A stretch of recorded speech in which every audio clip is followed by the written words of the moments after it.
Hey guys, how are you doing? And in this episode, we will see the day one battery performance of iOS 16 installed in iPhone 13 Pro. I'm using this iPhone 13 Pro as my daily driver, and in this episode, I'll also like to share some useful tips and information related to the battery. If you're new to iPhone, it will be definitely useful to help you maintain the battery health and the battery performance overall.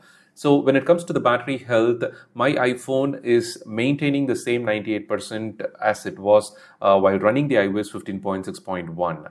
I have installed the 16 version when it was released just few hours after. As you can see, the last charged to 100% at around 1:31 a.m. on 13th September. It almost took me the next day morning because the server was busy and I was not able to do it immediately after the iOS 16 was released. And I did a video about how I maintain my battery health in my iPhone. So if you're new to iPhone, do check that out. I'll leave some useful links in the description and in the first comment. It will be very useful to you.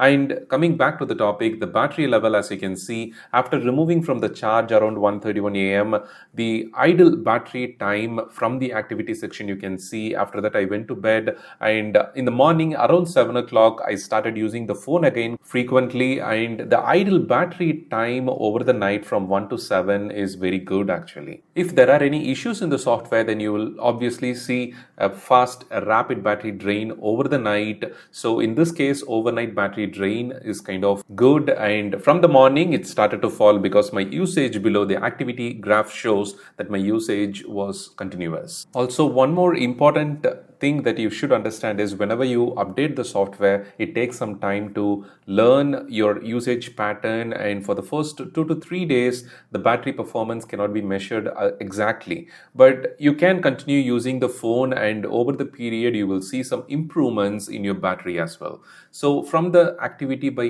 apps section, you can see I have used Instagram for majority of the time, around 32 minutes. Mostly Instagram consumes, Facebook, Instagram and YouTube app consumes more battery when we use it in mobile data.